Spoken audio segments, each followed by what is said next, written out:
Біз бүгін Түркістан қаласына кетіп бара жатырмыз. Құдай қаласа гран-при өтті. Күшіне ұзақ келседім көммен, күйде ұзақ үрлеп ішпесең сенімен. Кезікті құшақ керек әр адамға теңмен.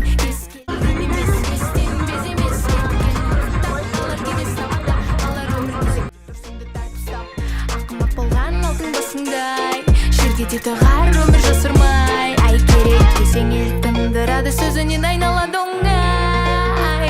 Көк жүректердің ұлына еріп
адамға теңмен.